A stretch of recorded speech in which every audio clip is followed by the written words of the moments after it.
the Seahawks with the 16th pick. They drafted a tackle that they could then convert into a guard because that's one of their biggest needs. And which I thought I had the perfect pick there. I thought that was a good pick right there. And so this first round has a lot of O linemen. There is a lot of talented O linemen, which is I want the Saints to draft Jared Verse, but I wouldn't be surprised if they don't. Like they'll probably draft one of these talented OTs.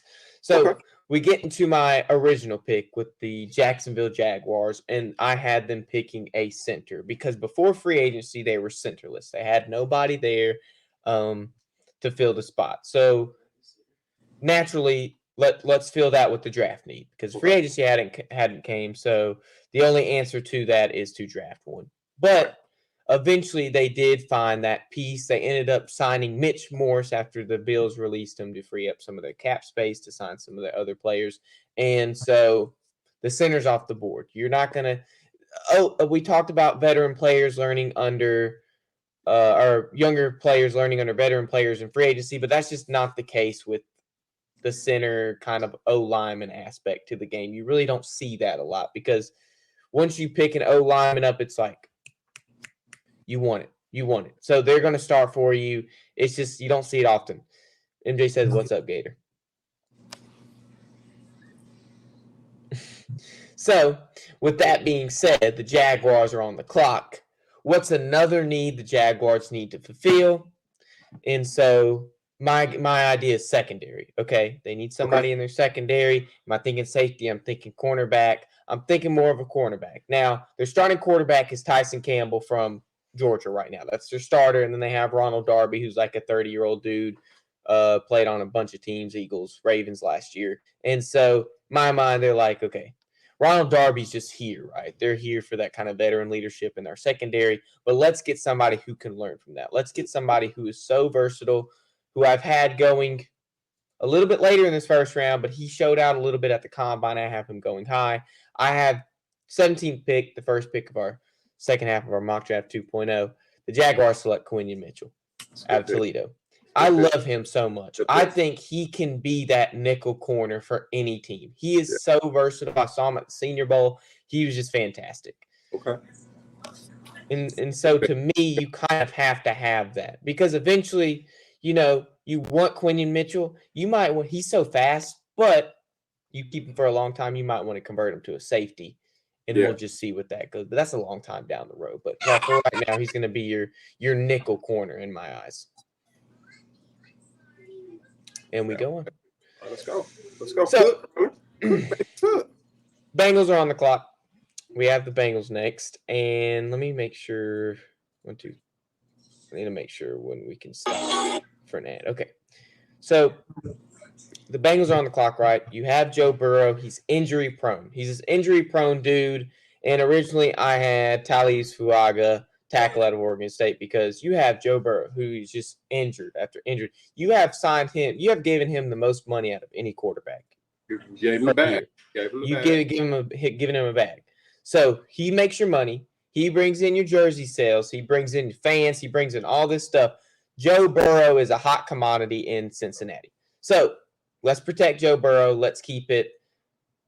So my original pick was this O tackle. And, you know, you can't really go wrong with it. I'm going to keep it. New pick. I'm going to keep Talius Fuaga. Good. I misspelled his name here. It doesn't matter. I'm going to keep Talius Fuaga out of Oregon State. Keep him to protect Joe Burrow. Make sure he doesn't get any more injuries, especially since he is the dude. He is your business. Mm-hmm. Right now, he is the Cincinnati Bengals business. Yes. He is the dude that's bringing in money that you are in turn paying money, and you just got to protect him. Yeah. And that's all I got to say about that. Okay, that's good. That's a good pick. I mean, you got to always protect your franchise, and that's what Joe Burrow is. He's their franchise. You want to keep him upright. I mean, again, if you're going to invest all this money into the quarterback position, you got to invest a lot of money into protecting the quarterback. So that's a good pick. Okay. So my original pick for the Rams, they're on the clock. I had Bo Nix. And I was like, yeah, you know, I like this pick. I really like this pick. I like Bo Nix. You know, they have Stetson Bennett. I just don't think Stetson Bennett's the guy. Whatever.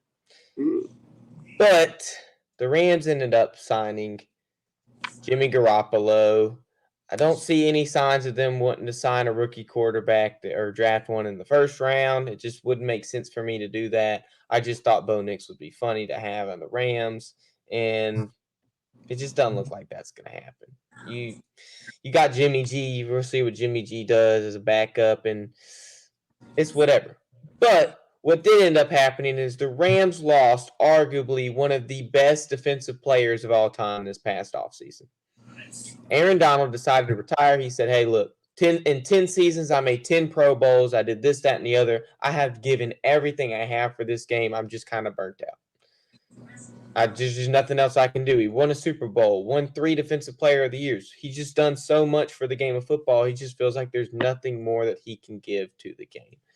So let's find the new Aaron Donald for the Rams. You know, Aaron Donald was like, what, a 10th, 11th overall, 13th maybe overall draft pick? And like, He's 11th, I think, 11th or 12th, if I'm not mistaken. Yes. Robbie, tell me. Robbie knows. Robbie tells. And so we're not at 11 or we're not at 12 or not, but we're a little bit there. We're at 19. So let's pick up a new Aaron Donald.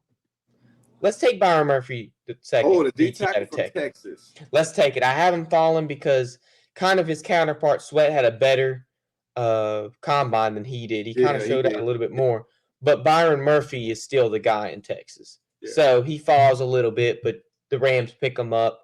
And you don't reach here. I don't think this is a reach by any means for the Rams at 19, but this is the guy you pick up at 19 to replace your retired, one of the best defensive players of the year. What do you think? I like the pick. Arguably, Aaron Donald is arguably he's the best defensive. Him and J.J. Watt, in my opinion, are the 2 best defensive players of this generation that I've got a chance to compete against and see. 2 men that compete hard, compete the right way, and just left it all on the field. And 10 Pro Bowls, 9 All-Pros. He has nothing else to prove. He's did everything. 3 Defensive Player of the Years, and on top of that, he has a Super Bowl ring. There's nothing else that he needs to prove.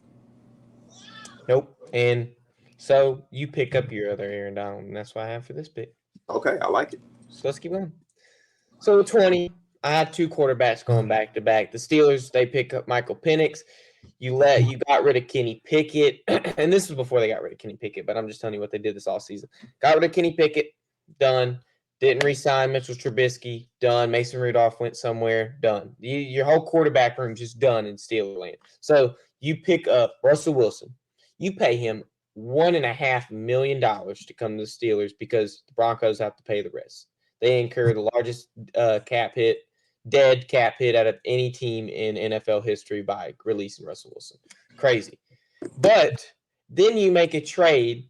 You say, hey, Chicago, I'm going to give you a bag of original, and it's just original, Lay's chips and a Diet Coke for your young Justin Fields quarterback. And that's what they did. They traded a 6th round. It's a conditional 6th round, right? So it could be upgraded depending on what Justin Fields plays. But they figured out like, hey, we got a quarterback room for the season. They are paying Justin Fields and Russell Wilson $4.5 million for 1 year to come play in Pittsburgh. That is insane. That might be the lowest out of anybody since the 90s, maybe. I don't even know. It's got to be somewhere. I don't know those numbers, but it's got to be somewhere back then. So Michael Penix, we already have him off the board. He went to the Raiders, right, in this mock draft. So they're not going to draft a quarterback. They're not going to get somebody. There's no way they're going to draft somebody on a rookie deal. It's just unless they want to. It's just it don't look like they will. So this new pick I have.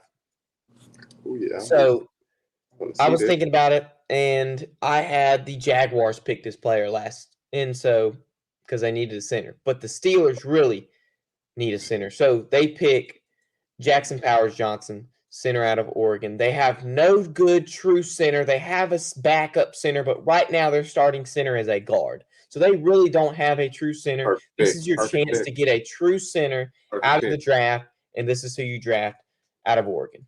Fortify that offensive line even more.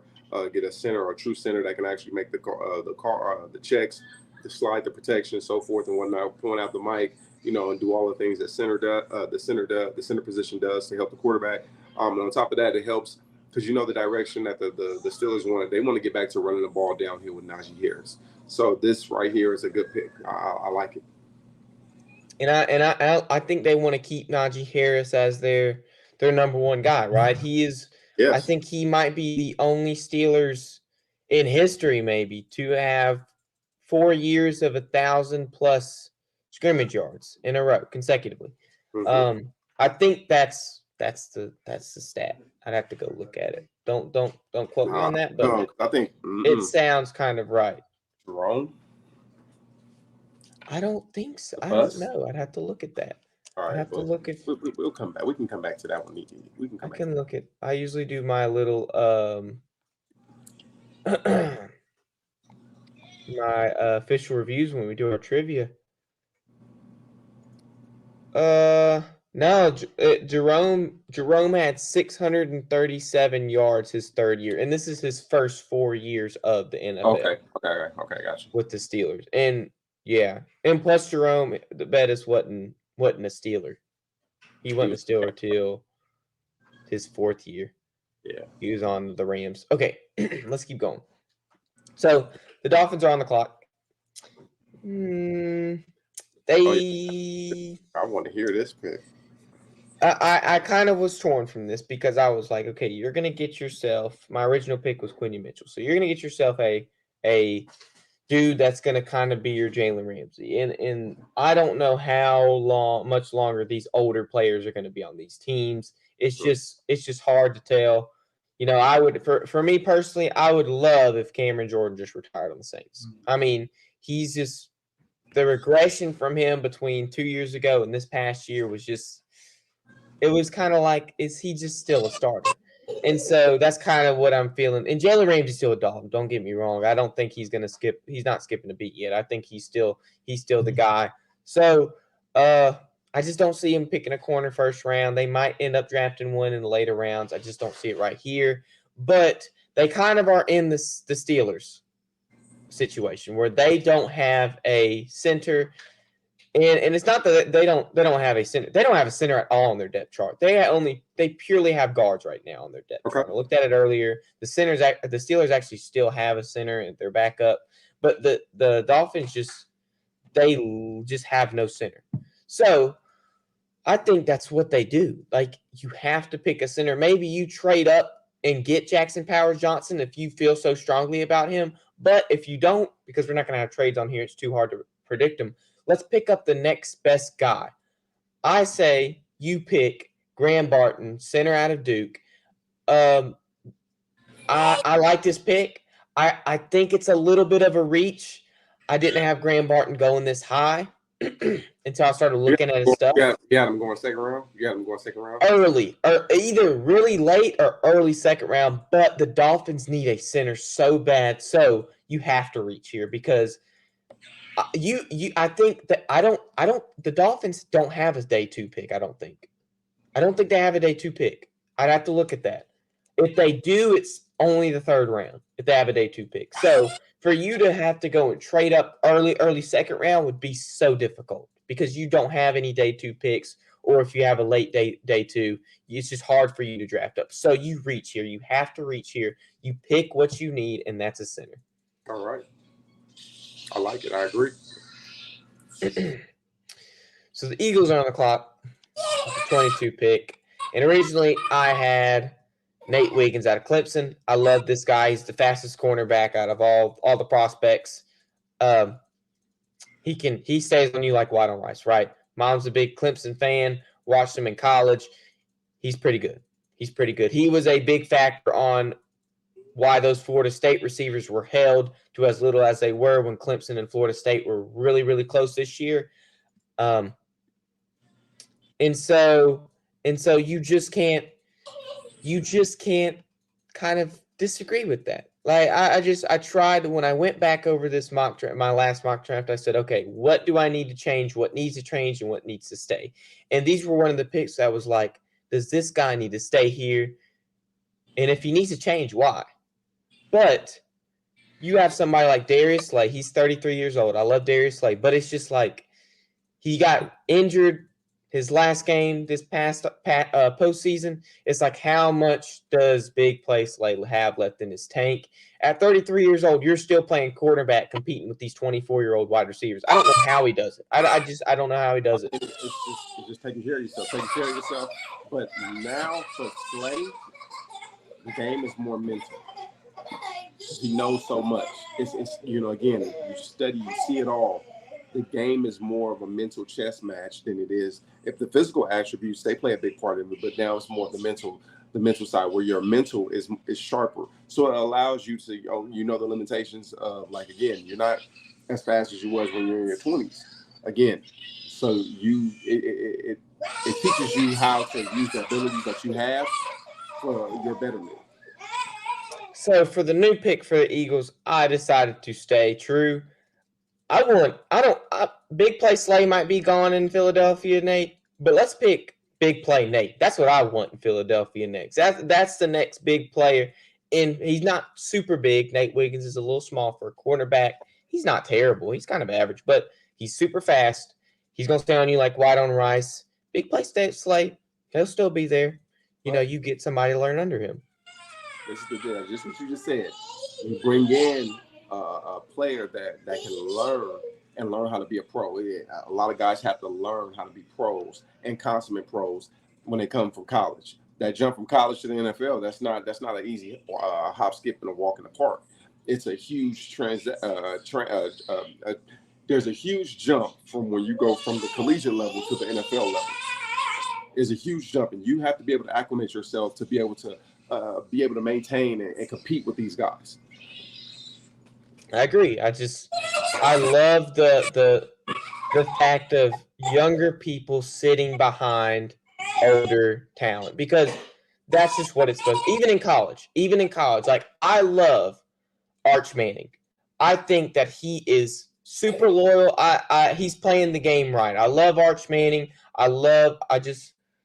Look, he could have went anywhere. He did not have to stay in Texas. He could have transferred like that, just like every other player in college has. I don't start, I transfer. I don't start, I transfer.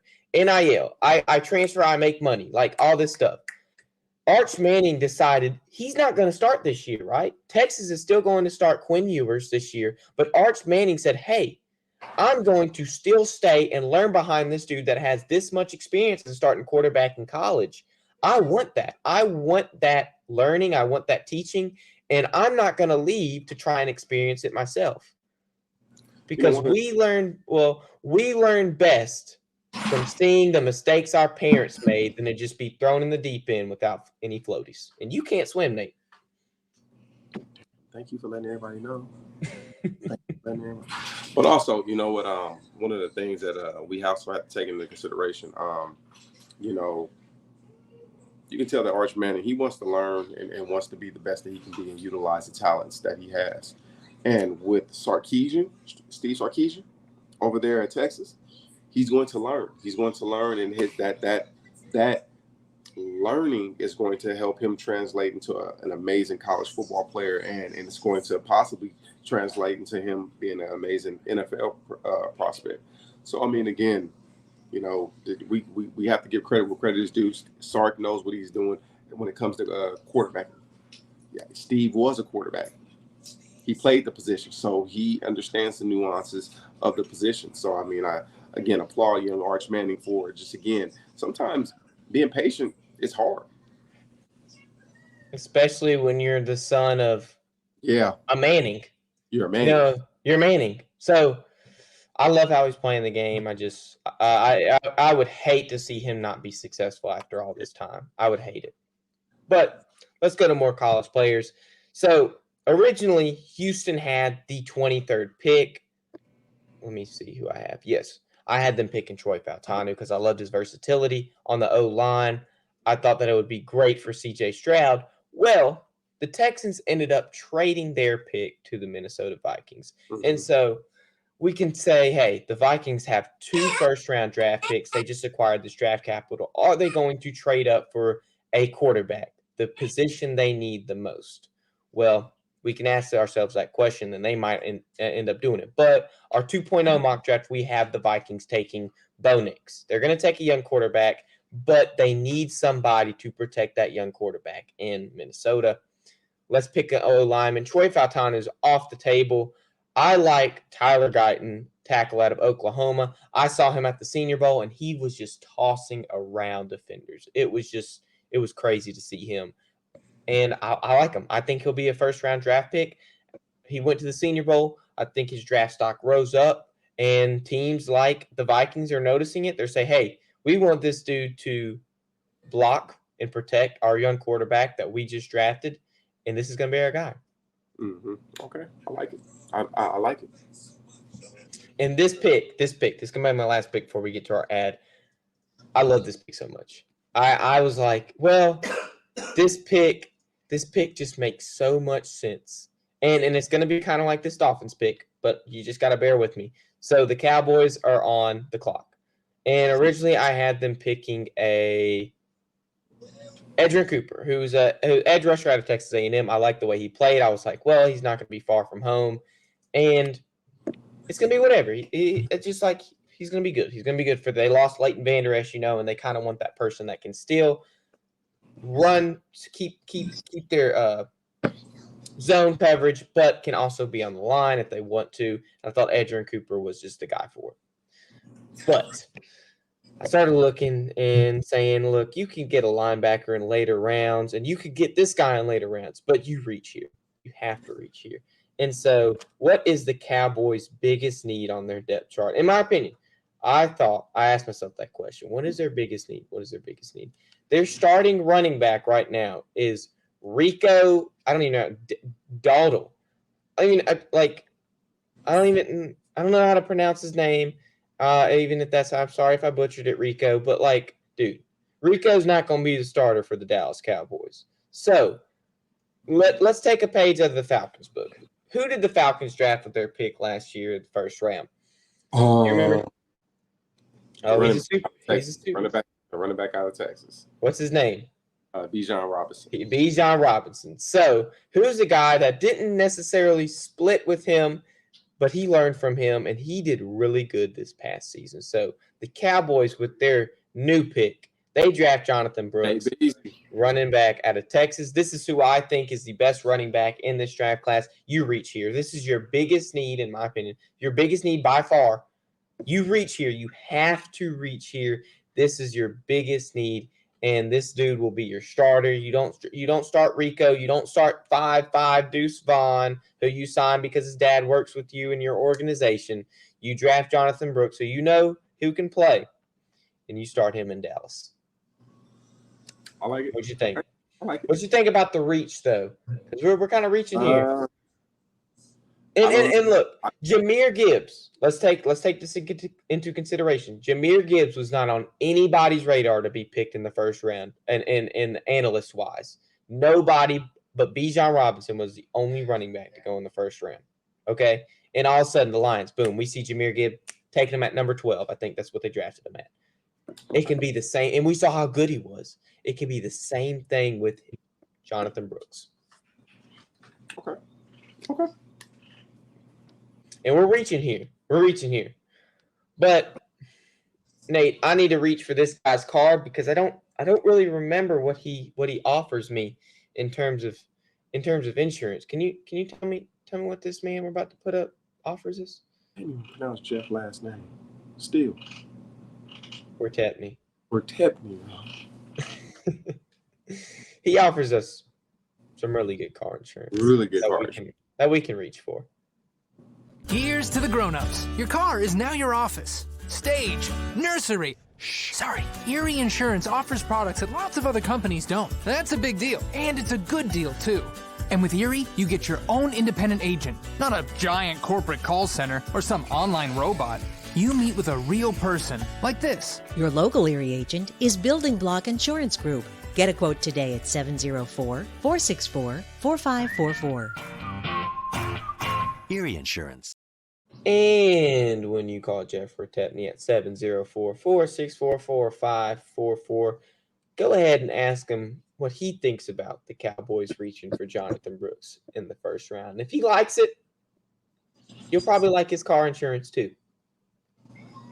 So let's keep going, Nate. Let's go. Packers had the 25th pick in the draft. I saw this thing about, and this has nothing to do with my draft pick, but it is draft related.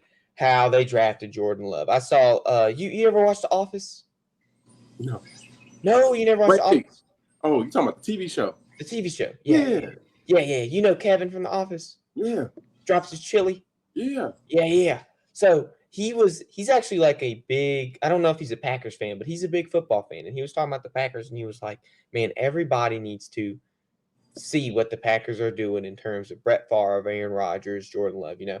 And so he was like, well, they don't draft a quarterback super early with their picks because they're a good enough team to where they can put a young quarterback in a situation where they're not going to fail, right? Where they can learn behind somebody that's already been successful in the Packers system.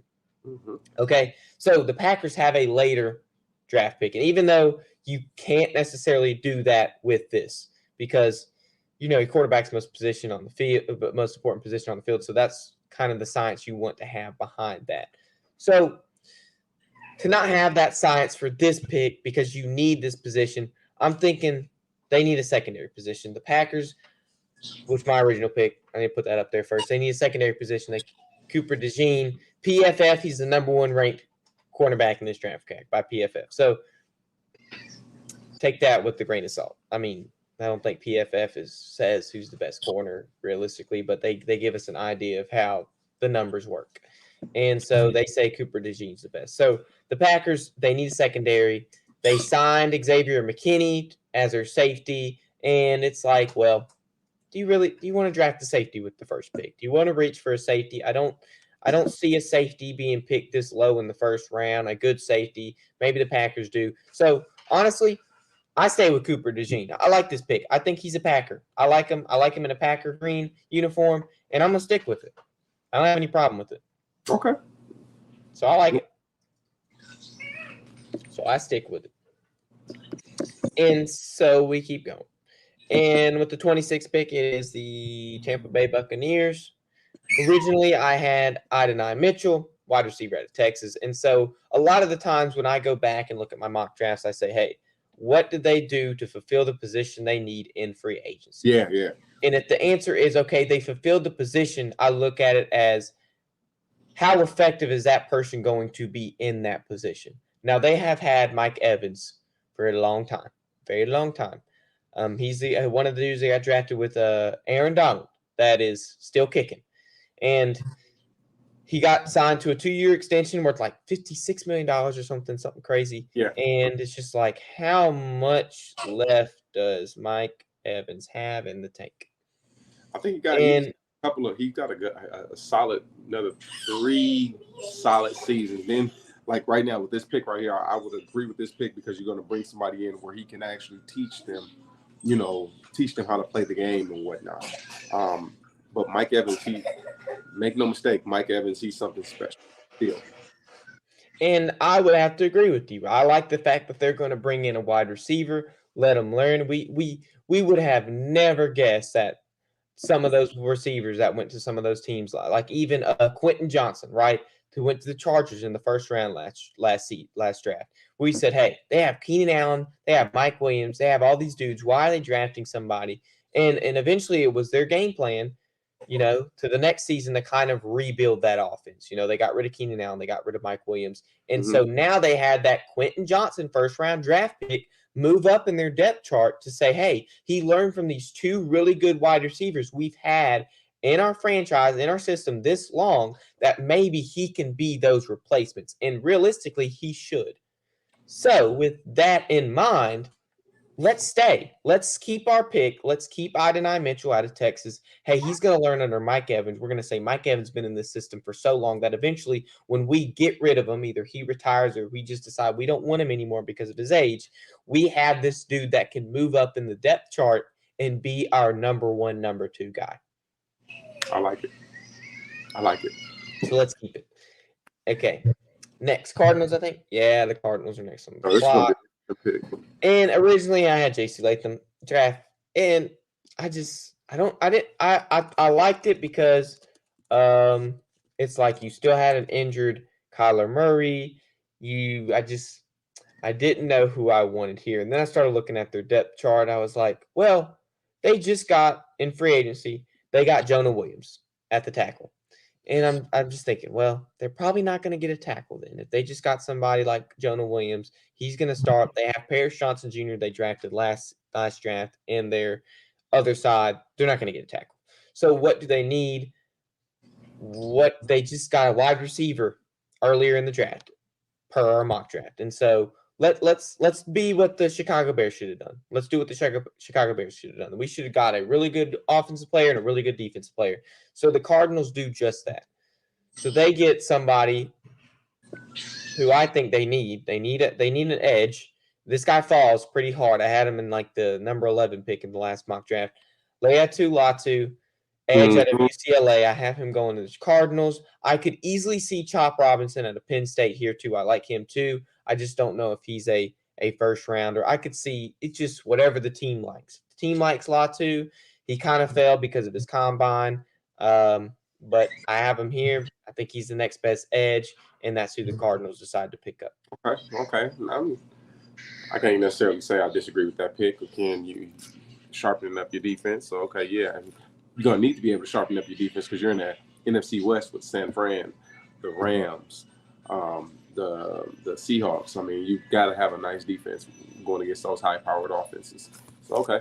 The Cardinals are definitely the weakest link in that division, but maybe they'll be able to pick something up. There's talks about Kyler Murray going to the Vikings, all this sort of stuff. I don't know what's going to happen. We're going to have to see draft night what ends up happening. But let's keep going so we don't run out of time. The Bills are on the clock, and originally I had Brian Thomas, wide receiver at LSU. I like this pick. I think he's a Bill. He looks like a Buffalo Bill. I like him. You need a number 2 wide receiver. Gabe Davis leaves. You just don't know what's going to happen. And you're thinking, hey, Stephon Diggs just led the league in receiving not last season, Tyreek Hill. In a couple seasons, he led the league. And it's like, a while ago. And you're like, well, Stephon Diggs, he's kind of unhappy in Buffalo. He doesn't know if he wants to stay or go on or do whatever. And it's like, man, how long are you going to be able to have Stephon Diggs? How long are you going to be able to have somebody learn under Stephon Diggs? So you have to take this opportunity while you can, because if it's in the future that Stephon Diggs is not a part of Buffalo anymore, you got to have somebody learn after him, behind him while you can. So let's stick with the pick, the new pick, Brian Thomas Jr. Let's stick with it. Let's have him learn under Stephon before Stephon maybe leaves Buffalo. And so he can be your number 1 or number 2 guy in these next coming seasons. Yeah, because that window in Buffalo is closing. Is. It is very close. I feel like the window closed, to be honest with you, my opinion. The window closed 13 seconds. That window closed a couple years ago. Do you see Stephon Diggs leaving Buffalo? Yes. And if I'm I hate to say it, if I'm Coach McDermott, and I'm the front office brass in Buffalo, you can get you a nice draft pick for Stephon Diggs. You can get you a good draft pick for. We saw AJ Brown traded to the Eagles for a first round draft pick. You can get you a good draft pick for a Stephon Diggs. I'm just throwing it out there. But that means you would have to draft a wide receiver. Yeah, this pick I love. I love this pick. I mean, that's why I say I love this pick. The reality of it is I love this pick because he can learn under Stephon. Yet the flip side to the pick is if you want to get some draft capital for Stephon Diggs because he's still producing, hey, it's a win-win. So let's go to that next pick because I don't want to take up too much time. So the Lions are on the clock. Originally, I had Darius Robinson, defensive end out of Missouri. I just love the fact that you have Aiden Hutchinson. Aiden Hutchinson is so consistent. I love him. Don't want to say that too loud in case Kenny's watching, or Kenny will eventually see this. I think he is great for Detroit. I think he was a great draft pick. He arguably should have probably been picked number 1 that draft class. Trevon Walker, and kind of underwhelming for number 1 draft pick, but Aiden Hutchinson has been doing his work. He's been doing good. So in my mind, it's like, you really have a chance to have somebody on the other side of Aiden Hutchinson and cause trouble. This dude is huge. I've seen him in real life. He is humongous. We started seeing Kirk Franklin together whenever he was off the camera, whenever we finished interviewing. We just seen Kirk Franklin having a good time, just doing what me and Darius do. So with the new pick, the Lions are on the clock. They still need an edge.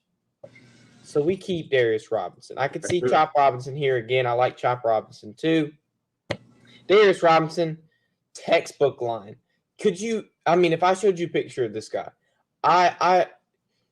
you could see this guy in a Lions uniform. He goes from a Tiger to a Lion. Like he was on the Tigers. He stays with the Pride. He's in the same Pride when he goes to Detroit. Okay. It's not far from Missouri. And, Darius Robinson, textbook line, in my opinion. Okay. And I love it. All right, what's up? What you got pick 30 for me? Okay, so the Ravens are on the clock with 30. And originally I had Ennis Rakestraw Jr. And when I was making the second one, I just kept flipping back. I was like, okay, what cornerback do I want here? They need a cornerback, and I want a cornerback in Baltimore with this pick. This is the best chance you have to get a higher cornerback of this draft class because there are few cornerbacks that are really, really good in this draft class because not a lot of them are going to be drafted super high, and like we saw last year. And so you got to pick them while you can. So you have a chance to get one of the best cornerbacks in this draft class, and I thought Ennis Rakestraw Jr. was going to be that dude. So when I look back at it, Ennis Rakestraw is like he stands about 6 foot. And so when I was looking back at it, I was like, well, let me look into it. Historically, the Ravens are known for picking bigger corners. They like their big body corners. They just love them. And so I was 6 foot, a big body corner. I just didn't know if Ennis Rakestraw would be drafted this high. And so, I just wanted to change my pick. I didn't like this for the Ravens. I didn't know if he was going to be a Raven. And so I changed it.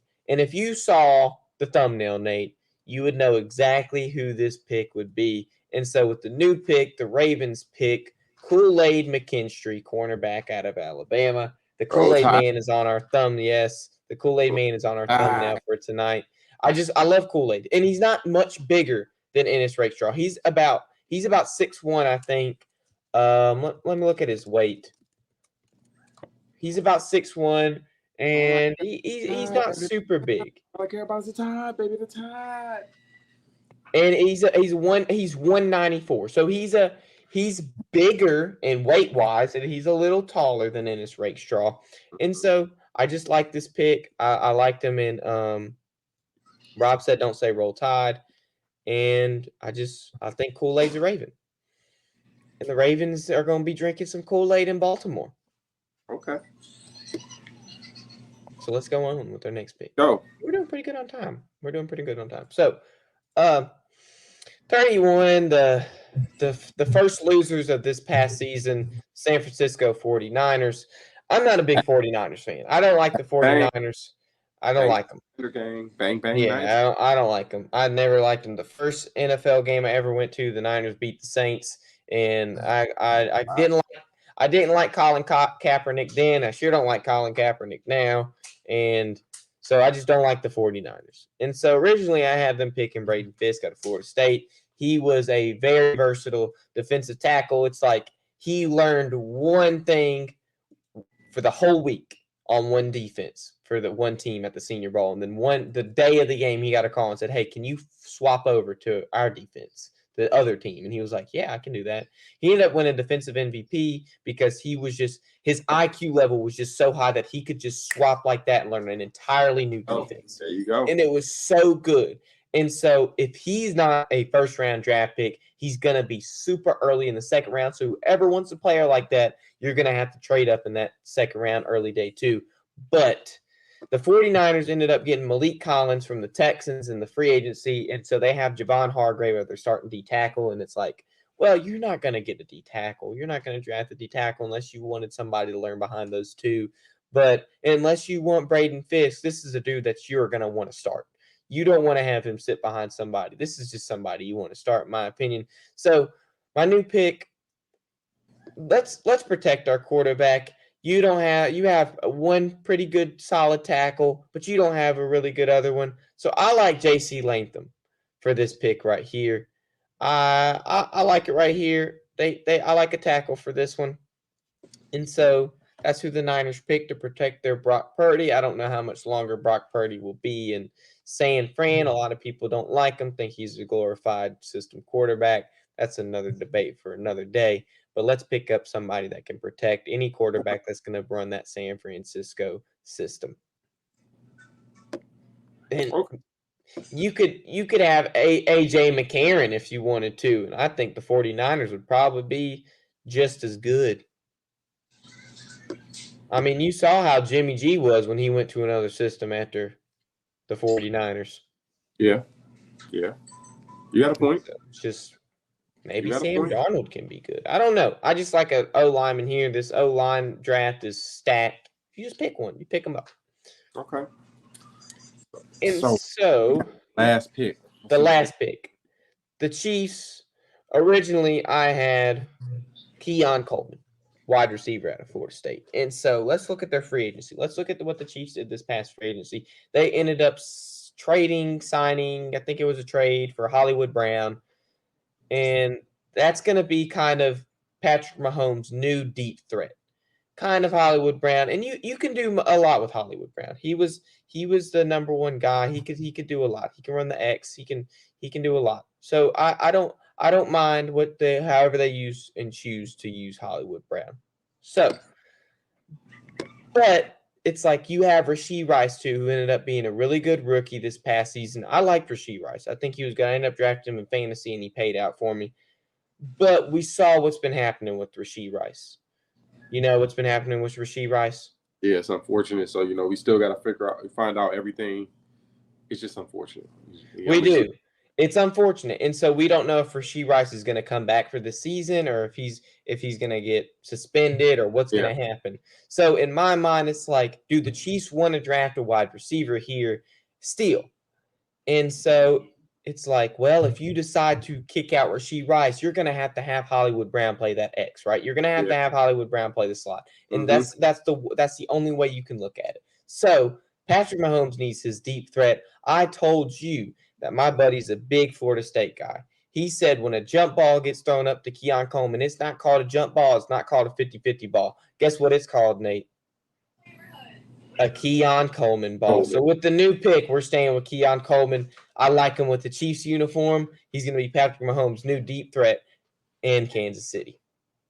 Wow. Okay. And that concludes our 2.0. Oh, well, yeah.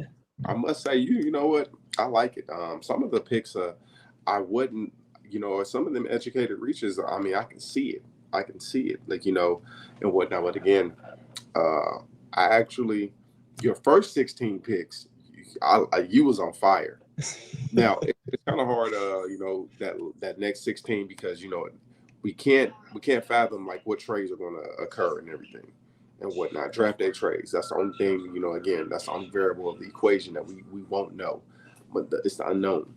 But I love your picks because again, you're picking from again what the team needs, adding up and also factoring in free agency. So I love it. You might be a GM in your in your future. I'd have to watch draft day a couple more times if I want to be a GM. I wouldn't mind being a GM. Shoot, put me anywhere in that organization. I'd be a coach. I'd do anything.